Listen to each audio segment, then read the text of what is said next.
Okay, so welcome back to this channel. So now in this video we will discuss that what is Redux Toolkit Query and how we can use that in React application. I already have made a video on how to use Redux Toolkit with Next.js. You can watch that also. I will add the link in the description. And now in this video we will build a complete CRUD application. Okay, we will get the data from the backend, and then we will see that how we can basically use Redux Toolkit Query in React to manage our data, how we can store that in the state, how we can update, delete, how we can refresh the data, how we can cache. By default, Redux Toolkit Query will cache the data, and how we can revalidate the data once we have updated or deleted something. Okay, so we will discuss all about Redux Toolkit Query in this video. So first of all, this is the official website of Redux Toolkit. You can see that here. In this video, we will discuss only about Redux Toolkit Query, which is part of Redux Toolkit. So you can read here, RTK Query is a powerful data fetching and caching tool. So with RTK Query, we can easily fetch data, and by default, it will cache the data. Okay, and then we can revalidate data, we can refresh the data, and it will give us all the basically states like loading, error, success. So it will help us to manage our application more efficiently. So first of all, let's install a Redux Toolkit in our application. Let's integrate that, and then we will see how we can use Redux Toolkit Query. So first of all, here is the starter code of this video. You can get the link of this Git repo in the description of this video. So you have to download this or clone this first branch, that is 001 initial code that contains some starter code. If I go back, you can see that here, first of all, I have this backend folder that contains only this app.js file. So this is basically a Node Express application that is performing all the current operations on product, like getting all product, getting by ID, creating a new product, and then updating and deleting the product. So we will use this as a backend, and we are using MongoDB for database, and then we will send the request from the front end and perform all the CRUD operations. So this is a simple backend application. And for the front end, I only have 3 components. You can see that home component, which contains this simple bootstrap table where we will display all our data. We have edit button and delete button. So delete will help us to delete the product, and with the edit we will open this update product form, which is pretty simple. I have just used here use state, and in here we have to write up a logic. So this is simple form for a new product, update product, and this is for the new product. So I have to start actually my server. I will go here, create 2 terminals here. So I will start my front end with npm start. Okay, so now this is the form for the new product. So this is the basic code, starter code, and now let's see how we can use Redux Toolkit Query. First of all, let's start the backend with npm start. So that will start, we have to first of all cd to backend, then npm start. So that will start the backend on port 4000. Okay. So now first of all, let's install Redux Toolkit. So I will use here npm I at redux.js, then /toolkit like this. So let's install it, and then we have to integrate that in our application. So we have typed here wrong spelling, so that is toolkit like this. So now let's first of all create our Redux store, and let's integrate that. So I will close this file from here. In the source, I will create a new folder with the name, let's say Redux. In that I will create my store. So I will call it store. In that I will create my store.ts file. So first of all, we have to import configure a store from redux.js/toolkit. Okay, and then we have to export the store from here. So export const store and store, and we have to use in here configure store from Redux Toolkit like this. In that we have to pass our reducers and middlewares. Okay, for example, I type here reducer. At this moment it is empty object. Okay, and then we can simply save it from here, and now we have to use that in our application. So I go to index.tsx, and I have to wrap that here. So I will simply type here provider, and I have to get the provider from React Redux. So let's also install that, npm I React Redux, and let's install that. Okay, so now let's import the provider from React Redux, and then for the store, let's close this provider first of all, and we have to import the store from our Redux/store.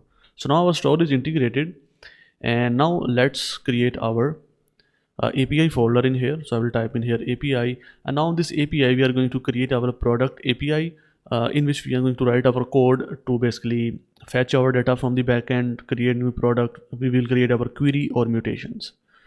Okay, so I will create here a new file with the name product api.ts.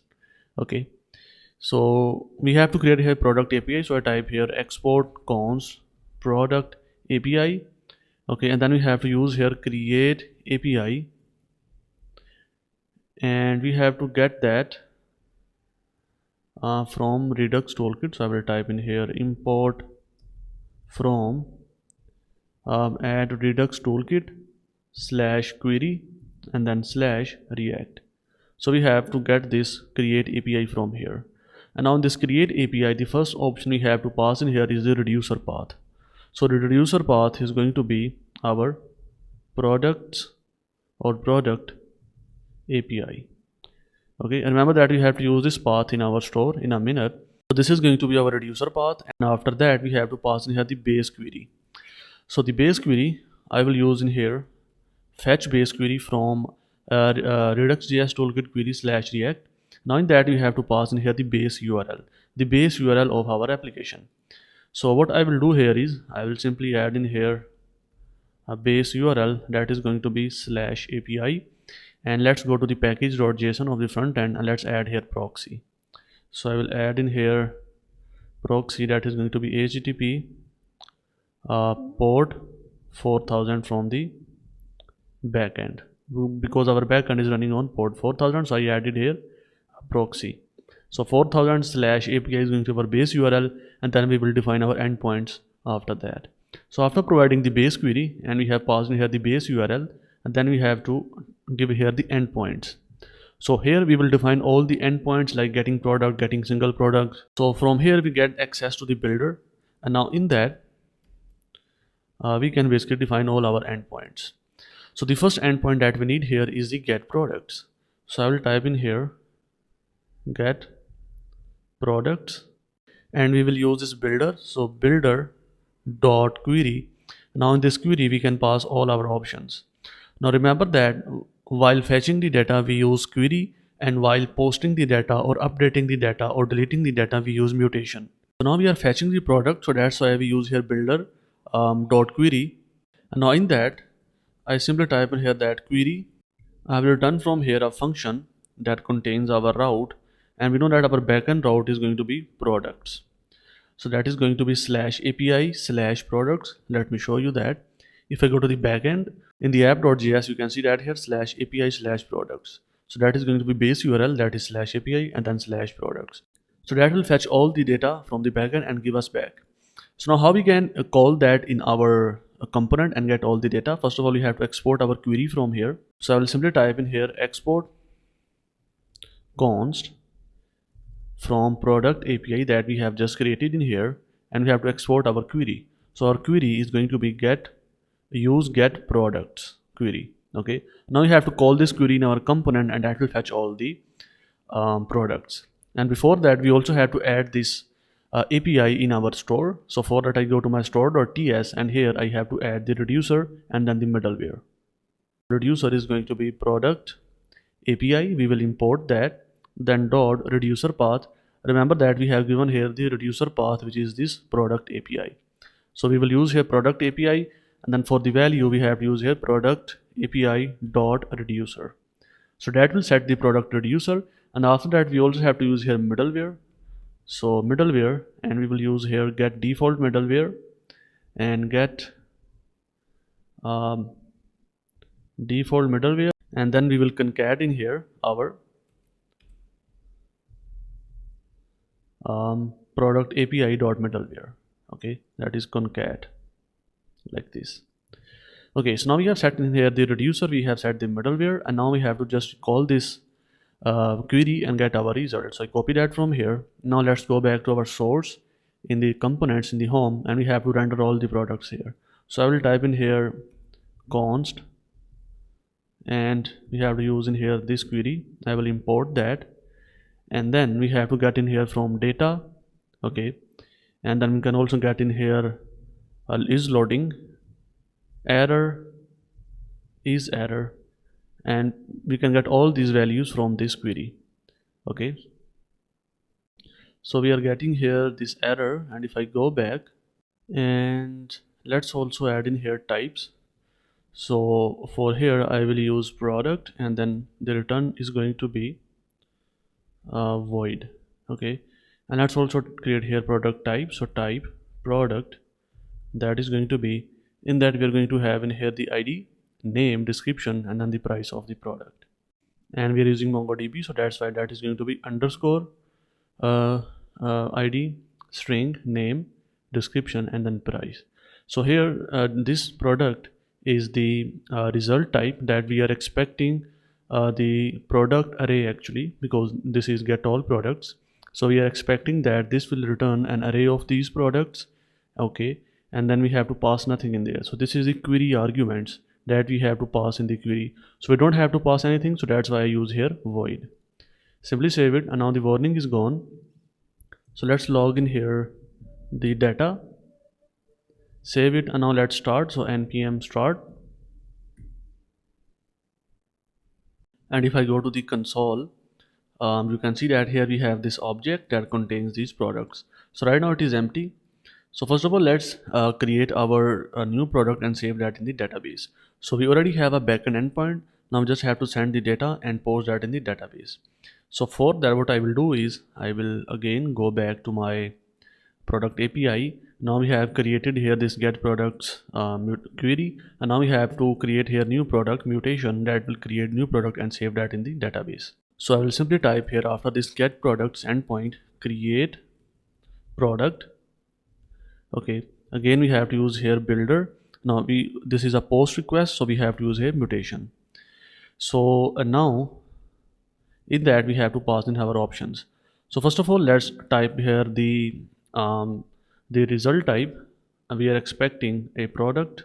Okay, after creating that, and then we have what we have to pass. We have to pass in here the product details that we want to create, like name, description, and price. So I will use here, that is going to be product, but that is going to be partial because we don't have to pass in here the ID. MongoDB will automatically add that. So to handle that, I will simply add here that I will pass in here partial product, and also you can create a separate type for this new product, but I will use this partial, that I will partial pass this product, that is going to be name, description, and price. Okay, so now this create product we have to use in here query. Now here I will pass in here the body, or I will call it product. Okay, and now in here we have to pass some options. First of all, what is the URL? So URL is going to be /products. Okay, and then the method, that is going to be post. We have to post data in database, so that is going to be post, and then we have to pass in here the body, that is going to be this product, that we will pass while calling this mutation. Okay, so we have passed in here the URL, method, and then the body, and that is actually it. We just have to export that now. So I will use here use create product mutation. We just have to use that. So I will copy it from here, go to this new product, and I have to call that in here. So I will import that like this. Okay, so from here I can get my details. So first of all, you have to get the function that is going to be create product, in which we will pass all the details that we want to create, and we will call that in our submit handler. And also, like with query, we also get in here our data back. Okay, we will also get back the error is loading, like these values. Okay, and also we can get in here is success. Okay, so we have added here on change on all three fields. Now we just have to call this create product in our submit handler, which is this one. So I will simply, that is create product. Okay, so I will copy this create product and I will call it here, and that we have to pass in here our name, price, and description like this. Okay, and then I will add in here a use effect. So use effect, and in that we can check our error and then the success. So I will type in here error and then is success. So I will check that if there is an error, I will simply alert that error, and if is success, that the product creation is successful, Then what I will do here is I will simply alert here product created successfully, then set the name to empty string, set the price to 0, and then set description to an empty string like this. Okay, and then for this is loading, I can simply type in here that if it is loading, then simply show us creating, otherwise create. Okay, so simply save it, and now let's test it out. If I go back and let's go to our endpoint, that is going to be /product/new. I type here like laptop, description is going to be laptop like this. Let's type in here 200. If I click on create, so product created successfully. Okay, the form is cleared, and now if I go to my home page and go to the inspect on the console, you can see that here we have our first product. Okay, now we just have to render this product here in the table. So for that I go back in the home. Now you can use this data.products. So we have to render that for this tr. So I will simply type in here data.products.map, and for each product we have to render this tr, which is going to be this. Okay, we also have to put in here one more bracket like this, and that is products actually. So what I can do here is I can actually go here and let's type in here that products is going to be an array of products like this. If I simply save it, and now if I go back, you can see that here we get here this row. Now let's render the data. So I will simply type in here product underscore id. We get here product id, and then we can display in here the product dot name price like this. Save it, and now we are getting here the data from the backend. And also let's add in here product id. So product dot underscore id for updating. Okay, so now if I go to inspect, and now if I go to here in the network tab here, and now if I reload the page, so you can see that here this is the product request, and the status code is 304 not modified. So this means that Redux Toolkit Query is serving us the cached data. So I have told you before that by default Redux Toolkit Query will cache data. So 304, you can see that here means that it is an implicit redirection to cached resource. Okay, so it is caching our data.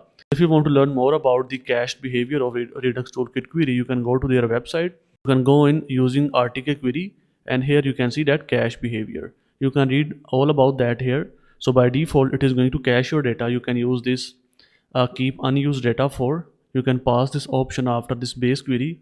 So if I type here 30, this means that it is going to again fetch the data after 30 seconds. Okay, you can also use that, and also we can use this refetch data to refetch the data again, and we can get that from our query like this, and we will use that refetch in a minute. And also there is one more very useful option, that is refetch on connect. So if you type refetch on connect to true in your API after base query, so once the network connection is restored, it is going to refetch the data again. So this is also a really useful option. You can use that if you want. And also you can use this keep unused data for and pass in here the seconds. After this time it is going to refetch the data again. And you can also individually pass in each endpoint.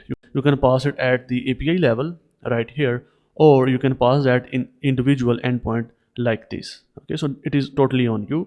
So I just want to tell you that how we can override the cache behavior, and you can read more about that here. And by default it is caching the data. Okay, so now we have successfully created our product, and we are also rendering the product here. And now let's also copy this use effect, and I will use that in here to display in here my error like this. Okay, and also I can display here that if loading is loading, then I will return here loading like this. If I reload, you can see that here loading, and now we get here data. So we can also use is loading like that. And now let's move on and handle this update a resource.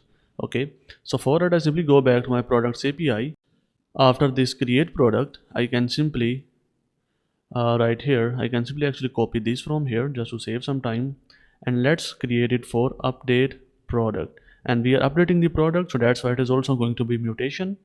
Okay, we are expecting back a product, and we have to pass in here partial product, and we also have to pass in here the ID of the product that we want to update.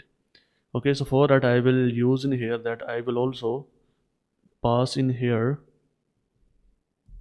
the ID that is going to be string. Okay, and then I will also give here the partial, I put here, and then I will also pass in here the partial product like name, description or price. Okay, so now we have defined here the type. It is going to return back product, and we will pass in here the ID that is going to be string of that product, and then we will pass the partial product. And now in the query we have to get two things from here. First of all, the ID. Remember that we also have to get the ID of the product, and then the product. So I will spread in here product, whatever in the product, and then we will pass that to the backend. So our backend route is going to be slash products and then slash the ID of that product that we want to update. So that is going to be this, and this is going to be a put request, and in the body we will pass this product. So this is going to be our update product mutation. So let's export that. So use update product mutation. I will copy that, go to this update product, and then we can use that in here. So let's import this mutation, and from here we will again get our update product. Then we can get in here our data error is success like this, and we can also copy from here. For now I will simply put that here, and I will display in here a message that product updated. Let's import the use effect, and then we can call this update product. And now here we have to pass in here the ID of the product. Let's say we also have to pass in here the ID of the product, and we also have to get that. Okay, so let me first of all, if I go to this edit, I have to first of all display in here the details of the product that we want to update. So for that I have to create a new endpoint that will get the details of a single product, then we will display that details here. Okay, so let me go back in the product API. Let's create one more query here. So I will copy this from here, copy that, and I put that here. That is going to be get product by ID. Okay, so in that we are expecting product.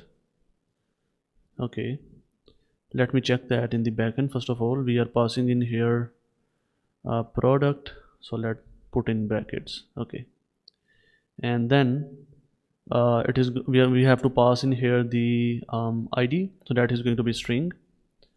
Okay, so in the query we will get the ID, and then we will pass that ID slash products slash the ID of that product that we want to get. So I will use here backticks. Okay, and then let's use this hook, query. So use get product query like this. Okay, copy that, and then I will go back in here, and now let's use that. So I will type in here query, and from here we will get our data. And now we also have to pass in here the ID of the product. Okay, so we can get the ID from these params.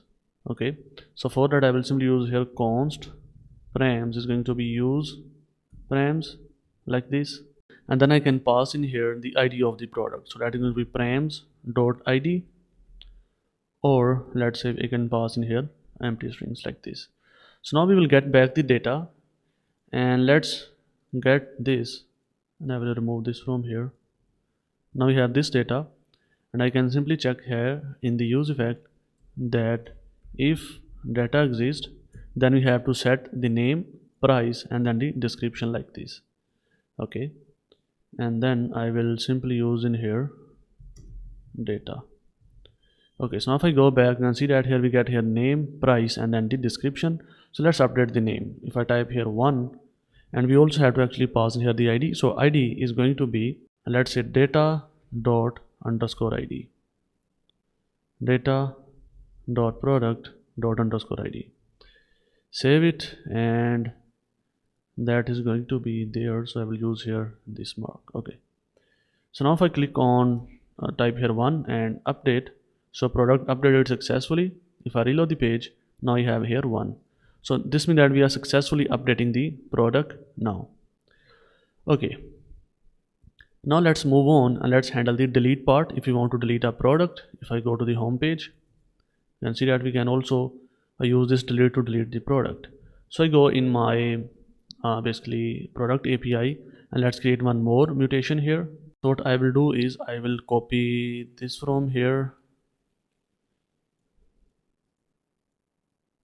I will copy that and I put that here.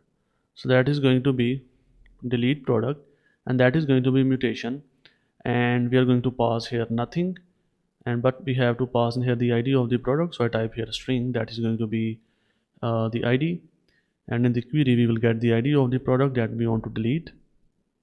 So the path is going to be slash product slash ID, method is going to be delete. We don't have to pass anything in the body, and now let's use that. So I will use in here use delete product mutation. So copy that, now I go to the home, and now let's use that here. So mutation, and from here I will get the delete product. Okay, so I will copy this function from here, and now we have to call that on this button. So let's create a handler on the top.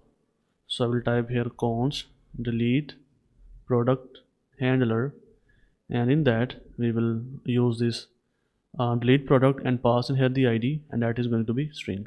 Now I simply copy this handler, and then on click we have to call it. So on click we will simply call this handler and pass in here the product underscore ID. Save it, and that is it. Now let's test it out. If I click on delete, okay, and if I reload the page, the product is gone. Okay, but I don't want to actually reload it. I immediately want to refresh the data. So for that we can use Redux Toolkit Query tags. So let me create the product first of all again. So product, I will type in here laptop, the home page.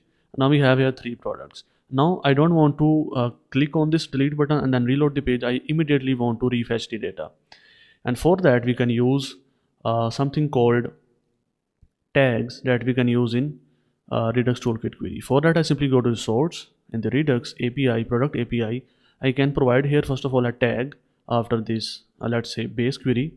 So I type here tags type, let's call it product or products. Okay, so first of all you have to define here, you can define multiple tags here, but in this case we only have products, so I will use here products. Okay, so this is our tag type. Now we have to first of all provide that tag to this get products, because this endpoint is responsible for getting all the products. So I will type in here provide tags, and that is going to be this product. Now we have provided this tag to this product. Now we have to refresh the data once we delete the product, and for that we will go here after this query. I will simply type invalidate tag, and that is going to be product. So invalidate tags is going to basically invalidate the cache and then refresh the data. Okay, so we have typed here tag types, then we have provided tags to this basically endpoint, and then we have invalidated that in the delete. Save it, and now let's test it out. So now if I reload this page once, so there are 3 products. If I click on delete, you can see that the data is fetched immediately. If I go to the inspect on the console, let me go to the network, and if I click on delete now, you can see that first of all we have sent the request to this endpoint that has deleted, and then the product that has fetched the new data again. So in this way we can invalidate the tag, okay, and refresh the data again. And if you manually want to refresh the data, you can also use refetch function. If I go to the components in the home, I can also get in from here the refetch. Okay, so that can manually refresh the data. Let's say I put in here a button that says refetch. So I will type here on click. Let's get a handler. So refetch data handler. So I will put that in here. In that I will call refetch, for example, like this. If I save it, and you can see that we have here refetch button. So now if I go to the console and let's go to the network, if I click on refetch, you can see that it is fetching the data again and again. So in this way you can manually also refetch the data. Okay, so you can get this function from the query like this. Now there is also one more hook that we can use, that is lazy hook. Now in here you can see that we are immediately calling this use get product query that will immediately get the product. But for example, if you don't want to get the data immediately, you want to get the data when someone click on the button. So for that you can use lazy hook. So let me show you that. If I go to product API, I can export from here use lazy get products query. Okay, so now with that we can call the this function get products whenever we want. So to use that, I simply copy it from here, save it, and what I will do is I will simply put that here like this. Okay, and then from here I can get my function that is going to be get products. Okay, I can also get in here my other details like this, and I can comment out this one from here. Okay, so refetch is not present here, so I will remove it for now. And now we can call this get products whenever we want. So I will copy that and I will call it for the refetch, save it, and now if you can see that I don't have any data. If I click on refetch, now we have refetched the data. Okay, if I reload it, there is no data. Now this refetch is going to call this function manually and get the data. So if I refetch, data is here. So in this way we can also use this lazy hook whenever we want, if we don't want to call our hook immediately. So in this way we can use that, and let me use in here refetch again. Okay, so now before closing this video, let's discuss more about Redux Toolkit Query. And for example, after fetching the products, you may want to set a variable in the state. Like usually in authentication, after fetching the user details, we set is authenticated variable in the state. Now we don't have the user here, but let's say we want to set a variable in the state after fetching the data. So we can do that with the help of some functions. And before that, let's create here a slice. I go to Redux and create here a new folder with the name features. You can also call it slice. In that I will create my file that is going to be product slice.ts, and that is product like this. I hope that you know about this slice in Redux Toolkit. It is not part of Redux Toolkit Query, but it is part of Redux Toolkit. So you can say that slice is like a package of your reducer logic and then the actions. When we use Redux Toolkit Query, everything is managed by our Redux Toolkit Query in this API, but in slice, we manually manage all the states by defining our own custom reducer logic and then the actions. Okay, so first of all, let's create here a slice. So I will use here export const, that is going to be product slice. So for that we have to use a function that is called create slice, and we have to import that from toolkit. Okay, so this is not part of Toolkit Query, this is part of Redux Toolkit. So in here we have to first of all give the initial state like we usually give in our Redux application. So the initial state is going to be, let's say we have a variable that is called is fetched, and by default that is going to be null. Okay, so our initial state is going to be this, and then we have to pass in here the name of the slice. So that is going to be product slice, and then the reducers. So for the reducers I will have here, let's say set is fetched. Okay, so here we will get access to state and action as we know that. So now in that I can set here that state.isFetched is going to be action.payload. So whatever we will pass in the payload, that is going to be is fetched value. Okay, so this is our simple product slice. Just to show you I am creating that, otherwise we don't need here is fetched actually. So let me first of all export default here product slice.reducer, and also export const from here set is fetched, because we have to set the value after fetching the data right here. So we need set is fetched. So now first of all let's add it in our store. So I go in the store, let's add in here, let's say product, that is going to be product reducer, and we have to get that. So import product reducer from feature/product slice. Now we have added that in the store, and now we have to use this set fetched. And before that, actually if I reload this page once, And if I go here in the inspect, let's go to Redux. Make sure to install this extension, and you can see that here we have two reducers here. First of all, this product API that we are using, we have queries and mutations, and now we have this product also. In that we have this is fetched, that is going to be null. So we just have to set this value to true after fetching the product. So how we can do that? For that I simply go back, and now let's do that. So this is the endpoint that is responsible for fetching all the products. So I will use here a function that is called onQueryStarted. So I will use here async on query started. Okay, so in that I have access to the, first of all we have arguments, and then I can get in here my dispatch, because I have to dispatch also, and then I have here query fulfilled. When it is fulfilled, we will get here that, and then I can simply type in here try catch, and let's put in here comma, and I will console. You can also set the error if you want, so I will use here console.log error. Okay, now in that we can set the value. So let's say I want to get the data, so const data is going to be await. So once query fulfilled, we will get our data. Okay, we can also log in here our data if we want, and then we can set in here dispatch. Remember that we have to dispatch this set is fetched. So I will copy that and have to import it also, and let's set it to true. If I save it now, and now let's go to the inspect on the console. Now this is line number 21. Okay, let's put in here data from on query started. Save it, and now if I reload the page, you can see that here data from on query started. Here we have our all data that we want. Okay, after that we have dispatched this set is fetched, that will set the value to true. And if I go to the Redux, you can see that here now is fetch value is set to true.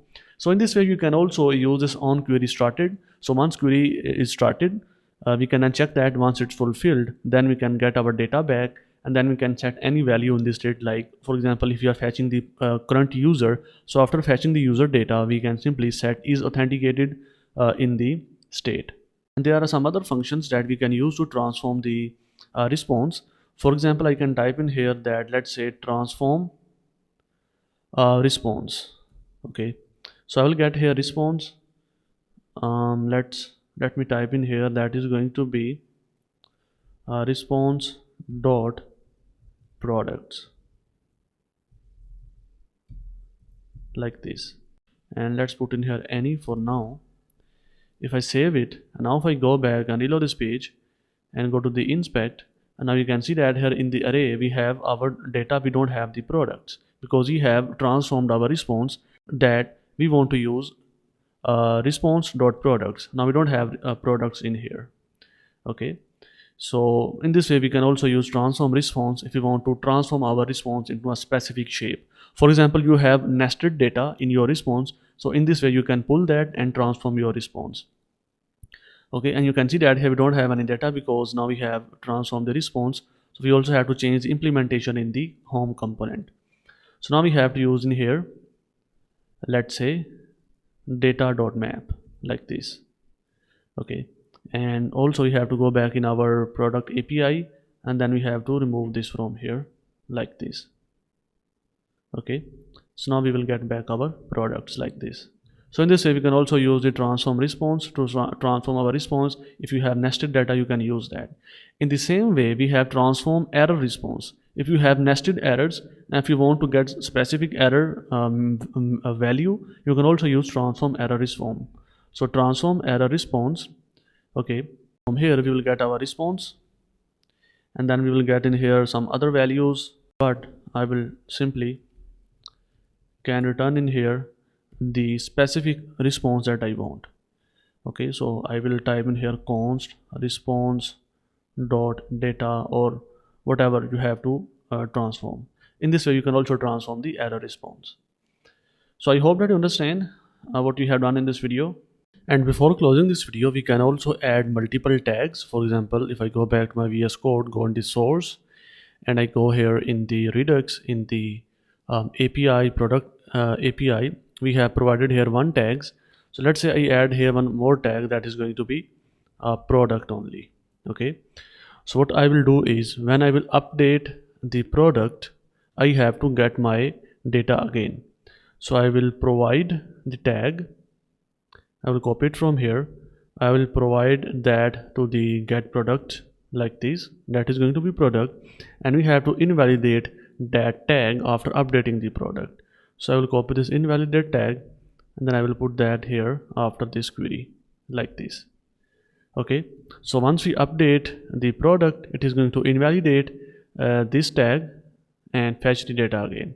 So now if I go back and if I click on this edit, I type here laptop 22, and now if I click on update, so okay, now you can see that we don't have to reload the page. If I reload it, it is updated.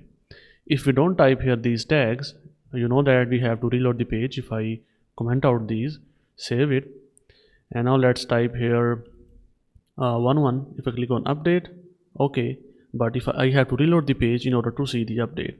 So in this way we can use the multiple tags to invalidate and refresh the data again for that product. Okay, so let's test it again. I type here 33 update, and now it is 33. We don't have to basically reload the page. If I go to the inspect, you can also go in the network tab always to check. So I go to the network here. So if I reload the page, let's clear it out. Let's change it to 44. If I click on update, you can see that first it has sent request to this. If I click on OK, it is completed, and now we got in here. It has refreshed the data again. This is get request and this is put request. So in this way you can also use multiple tags inside a single API. So that's the end of this video. I hope that you understand. If you have any question, you can post in the comment section. I will try my best to respond there. And also I will add the Git repo link of this code in the description of this video. You can check that. So that's it. I will see you in some other video.